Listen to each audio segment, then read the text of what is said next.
part of the program brought to you by Expert Marine and Tile Marine. Good evening, all of you. Before we start, we'll just have a brief introduction. My name is Sanjeev, and we've been doing yoga classes basically I have a center in Dubai, and we do conduct programs. This is the first time that we are having a program in Trivandrum. In fact, we came for various other things, but Uncle had come. I think you all know Jacob, Uncle. And we said, why don't we have a class in Trivandrum? So I said, let's have it. We'll have a program. That's how we are all here. And we have Marine Biz TV also here. In fact, we have been conducting last 7 months. The serials are going on. Every Wednesday they take a program. So today they say they'll cover the introduction also. That's why they're here. So this is what is the basic introduction. We'll come to know each other more. Today, all of us know what is yoga. I'll be talking in English, it's okay. We'll be coming and we can discuss also. See, today all of us know what is yoga, but I would like each one of you to tell what you have understood about yoga. You know, today there are so many methods, people are there telling different things about yoga. So we'd like to have a brief introduction, what yoga basically is. So I'd like you to tell me what you have understood about yoga. Yes, relaxation for mind and body. Yes, Rajesh? Very good. In fact, you have covered up the entire essence of yoga. But I would like to tell you, yoga basically is a knowledge to help each and every individual in our life to enjoy every moment of our life. You know. Today, if you observe, we all send our children to schools for education. We start with the nursery. If you see them, they're burdened with so much of books and that and this. They're straining themselves. Ultimately, they get a degree or they go to college, they go for higher studies. You may become an engineer or a doctor or any other vocation. But finally, we can say a child gains financial health. The child gains the financial health, but the problem is there are many people with financial health but no physical and mental health. Without physical and mental health, what is the use of financial health? Only when physical and mental health is there, your financial health can be of use, isn't it? So, yoga is basically a knowledge to help each and every individual to gain the highest of knowledge, that is the physical and mental health. And even if you see education today, a child may be very good in the computer or any line, engineering or any line. The other day I've just heard in the radio also a girl studying for MCA, you know, Master of Computer Applications. So on the second year, she just lost her laptop in the college. I hope you would have heard it. And this girl went and complained to the principal. He took it very lightly and rather she felt depressed over it because in front of her other students, he made a very low remark which made her more depressed. The girl was totally upset. She went for her holidays for 20 days. And on the 19th day, when she was supposed to go back to school, to the college, she just written a beautiful letter to the principal and hanged herself. Why? What is lacking in this girl? She has the knowledge. She is very good in computers. But what is it that she does not have? She does not know how to face life, isn't it? She does not know how to face failures or challenges in life. This is what is lacking in today's world, if you observe. We know everything, we have the knowledge, but we do not know how to face situations in life. Yoga is basically a knowledge to help us to manage our day-to-day life in the right perspective. That's what the yoga basically teaches. For that, each one of us, we should know what I am, what am I, what is my personality.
best TV.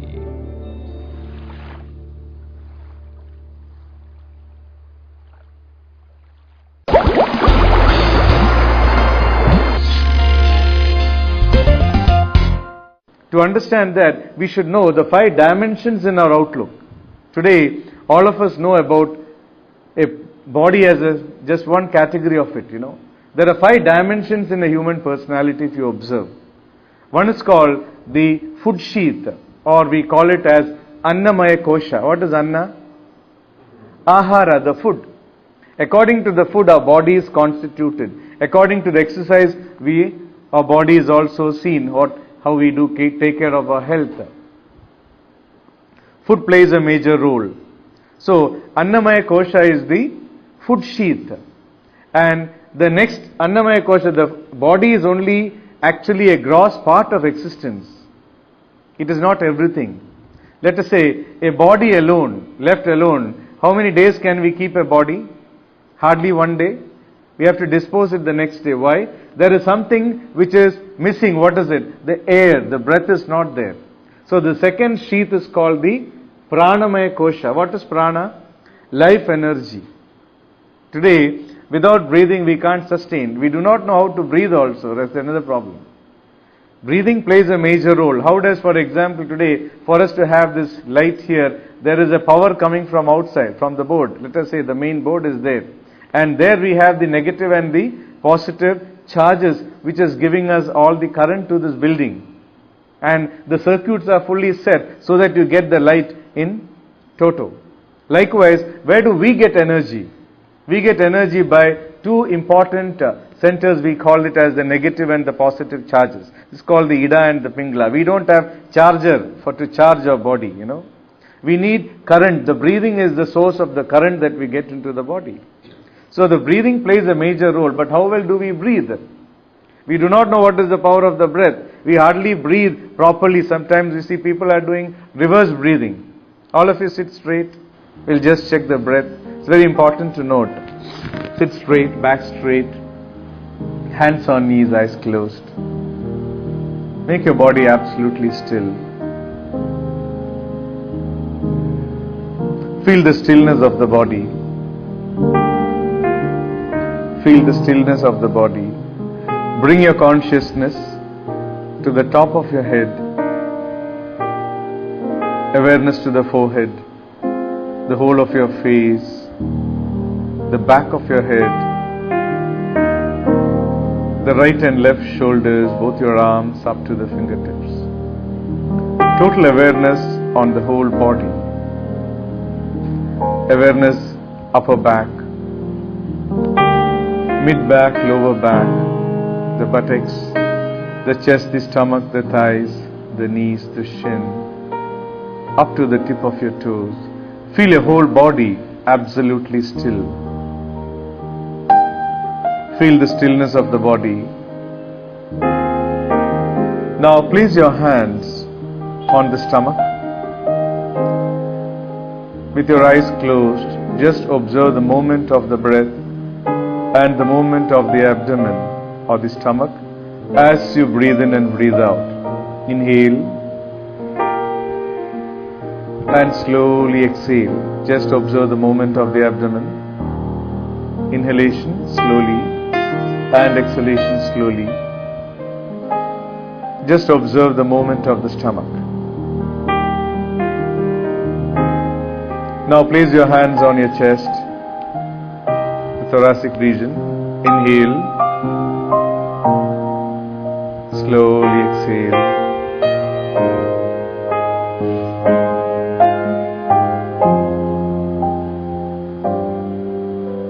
Observe the movement of the chest as you breathe in and breathe out. Now place your hands on the shoulders. Inhale slowly. Slowly exhale.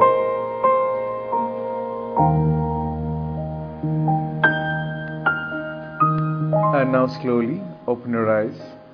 See, whenever you inhale, sometimes you may feel as you take in the breath, the stomach is also going in, How many of you feel when you breathe in, the stomach is going in? Raise your hands. When you're breathing in, stomach is also going in, or you don't feel any movement. Raise your hands. Good. Not feeling anything. How many of you feel when you're breathing in the chest or stomach is coming out? Inhaling, stomach is coming out. Just raise your hands. Good. How many of you feel more expansion on the chest region, inhaling? This is coming up. Which is more, stomach or the chest?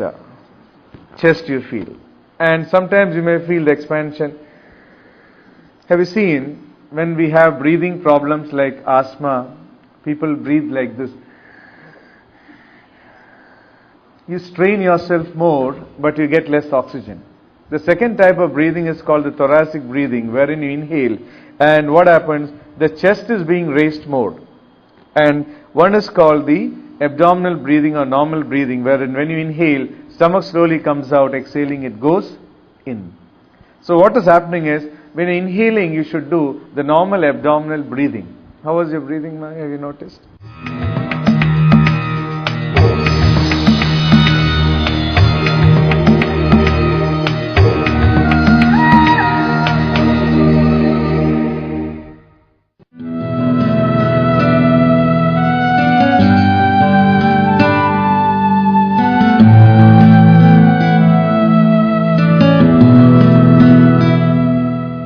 This part of the program brought to you by Expert Marine and Tile Marine.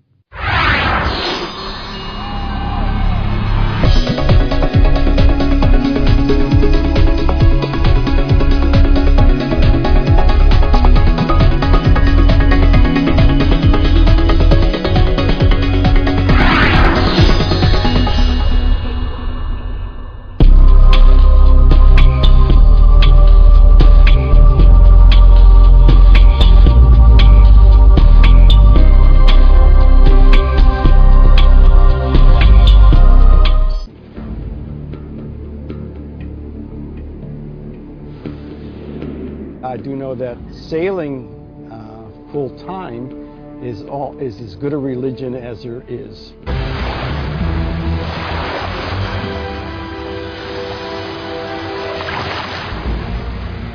Now one day it so happened that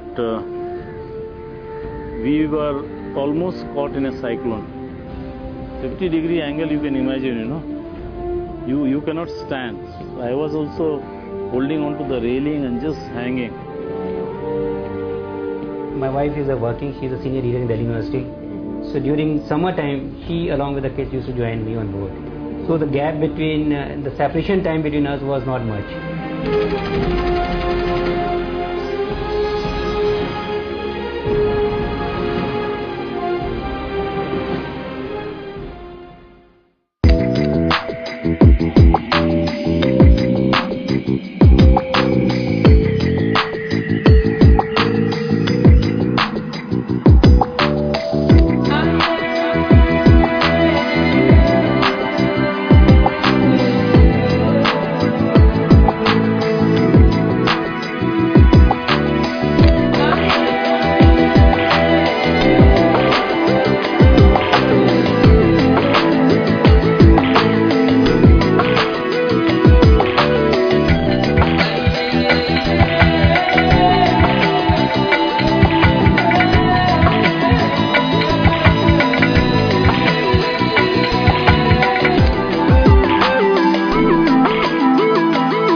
This part of the program brought to you by Expert Marine and Tile Marine.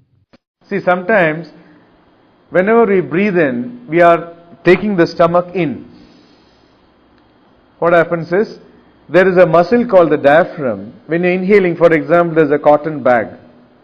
You place your hands underneath the bag and you're trying to fill it up. When you're trying to fill it up, from underneath you're trying to raise your hands. Will the capacity increase or reduce? Reduce. That's what is happening. So whenever you're inhaling, you're pushing your stomach in. What happens? It reduces your lung capacity. Whereas if it goes down, the stomach slow. If you've seen small children, when even we, for example, when you lie down to sleep in the bed, your breathing is called normal breathing. It's abdominal breathing. We take deep breath. But sometimes you sit up, immediately you tend to do reverse breathing or thoracic breathing. You restrict your lung capacity. That's why by evening we are exhausted, tired, and we don't have any energy. We don't even want to talk to people. So breathing plays a major role, because only when the energy, for example, this bulb has 500 volts of current capacity, but you give only 100, how will it burn? Much reduced. Likewise, whenever your breathing is good, your kidney, your liver, your functions of the body is very good. Otherwise, if your breathing is less, what happens? It reduces the functions of the organs in the body.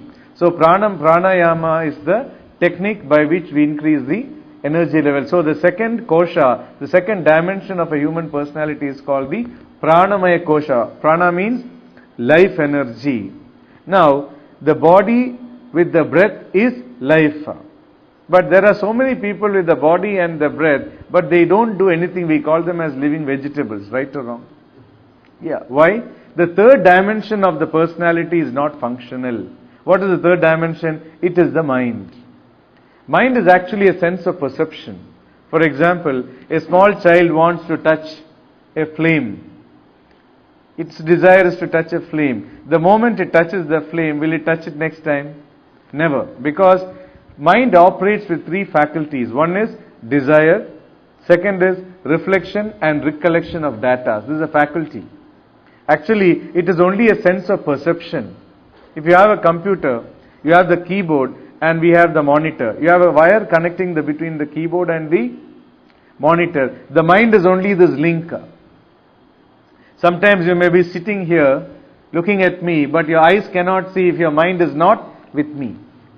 Your ears cannot hear if it is not attuned. Why? The vibrations of my sound does not go into your ears if your mind is not there. So sense of perception is not there. So the third faculty of a human mind or human personality is the mind. Mind is not me, but I am higher than the mind. Today what is happening? Mind operates with a like and dislike. I like this, I do. I don't like, I don't do. It's only giving a temporary feeling of comfort. It is not comfort. A person likes to smoke, he smokes. But one part of his personality says, it's not right. But the other mind says, I like to smoke, let me smoke. You understood? So it's just your habitual conditionings of the mind is what it happens. And you continuously do what you have been habitually conditioned. So the third quality is called the manomaya kosha or the mind. That's what, all of us, we try to get up in the morning and go for a walk. Doctor said, you're already putting on weight, my dear. Why don't you go for a morning walk? We even keep our tracksuits ready, everything, alarm ready, right?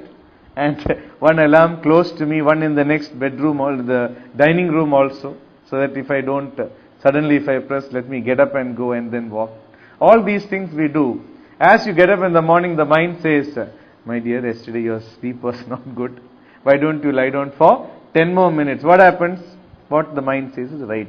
After 10 more minutes, what happens? It's gone. Half an hour is gone. And the next day, I think I'll do it tomorrow. But tomorrow never comes. Why? The mind is habitually conditioned.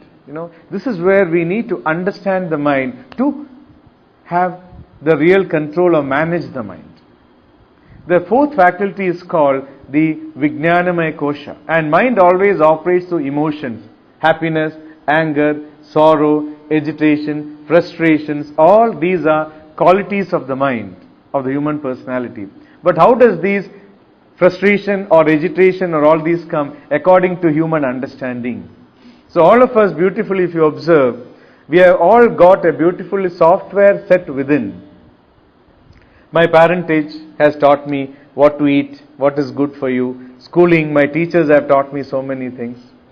My friendship, my relationship, my experiences have, all these things have created in me a fantastic software, right?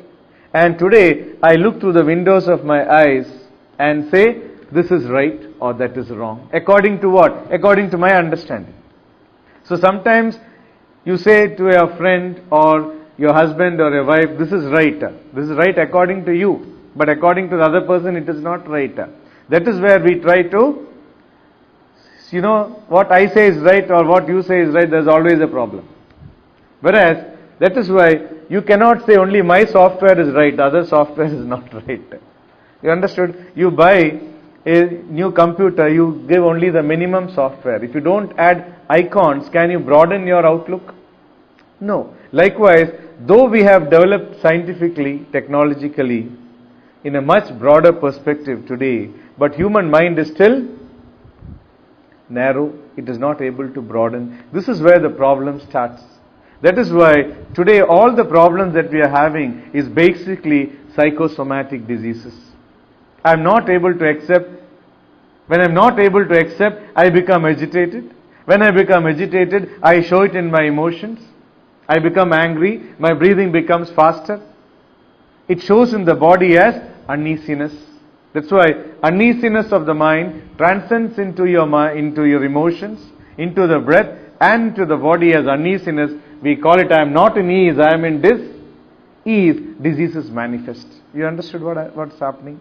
That's why today we need to know how these things happen. The modern medical science, if you observe, very sad to say, they are actually crisis management. There is no cure. Is there a cure for diabetic? No. Good, we have a doctor here. See, you start with small tablet, half a tablet, 1 tablet, 2 tablet, 3 tablet. Now doctors will say, why don't you, they don't disturb the pancreas, give insulin direct. Is there a cure for your blood pressure? You start with tablets, you go on adding tablets. Is there a cure for depression? No. Is there a cure for asthma or arthritis? It is basically a crisis management. Why? Today I want to do exercise, I have to do so many things, I stretch myself, Today guest has come, I have other important work to do, I'll do it tomorrow, or next day, or next week I will start. You go on stretching yourself, go on stretching to such an extent, finally you realize it only when you're on the stretcher, right? Then you say, oh, after I get well, I will start all exercise. What do you do again? Repeat. So basically it is a crisis management.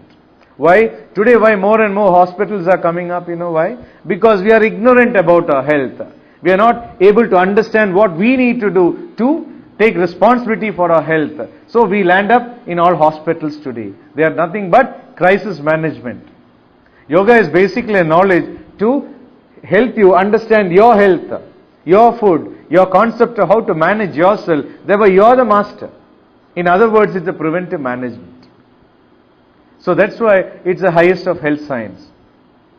Now let us say, and medicines that we get in modern medical science, we have to take it because at certain intervals we are so much attuned. We have to go for an operation because it has become so serious. So you have to do it. So they are there to support. And what are the medicines that you take? Are all synthetic chemicals, right? You take for one thing, it has an effect on the other, or something, or you have to take another tonic, or something or the other, and it finally destroys the system. And if you see, a human body is basically a bio-organic magnetic system. It creates its own light, heat, electricity, everything. Your will and determination is what helps you to move forward. Your hope for tomorrow, your determination for tomorrow is the energy that you have. That can come only when you are energetic, right or wrong? Without that, you don't want to do anything. So, your health, your energy is very much essential. If you go for Ayurveda, the medicines are basically organic. They don't destroy the system, but still there is no cure. Is there a cure for diabetic again? Or depression? Or asthma? No. Why? Because we have the Vata, Pitta, Kapha, gaseous, acidic and alkali state. The three contents is what is Vata, Pitta and Kaba. These imbalances are created. Why? Because of our not sleeping in time, not eating in time, not eating the proper food. Imbalances are created in the system. And this can be rectified by these medicines. But still, there is no cure for depression or asthma or arthritis. They only say refer to naturopathy or other forms of breathing or yoga, they say. It is a supplement to help us. Is there a cure in homeopathy for all these diseases? What does homeopathy do? How many of you have been with homeopathy? Homeopathy is also a very good form of treatment. Why? It checks, if you have gone to a homeopath, they ask you the brief history of your health from starting. What do you like? Whether you like the hot food or cold, or how do you sleep, how is the motion, everything they just check for what? To understand the chemical imbalances in the body. The chemical imbalances in the body, they ascertain by taking your brief history of the health. And they give you chemicals extracted from various sources, concentrated chemicals they administer according to your chemical imbalances. Now, how does chemical imbalances happen in the system? In a family, if you see, there are 6 people. One is having diabetic, all are having the same food, same situation, same surroundings. One is having diabetic, one blood pressure, one depression, one arthritis. Why? If food is the same, criteria is the same, then why is the disease is different? This is what we need to understand. You understood? So, these chemical imbalances, how does it happen? See, for example, you have your favorite, very tasty food in front of you. You're really hungry. Thank you. You're really hungry. And you're waiting for your friend to join. And the smell of the food is coming. What will happen in the mouth now? Saliva will automatically trickle down. Why? According to your thoughts, it secretes. Any type of thought in the mind has a corresponding secretion in your system, right or wrong? You are agitated, there is a secretion. You are frustrated, there is a secretion. All these secretions form the different chemical imbalances in the system, because if you see innumerable laboratories, glands we have, they are called laboratories. In the intestine, I think alone we have 35,000 glands. Right or wrong?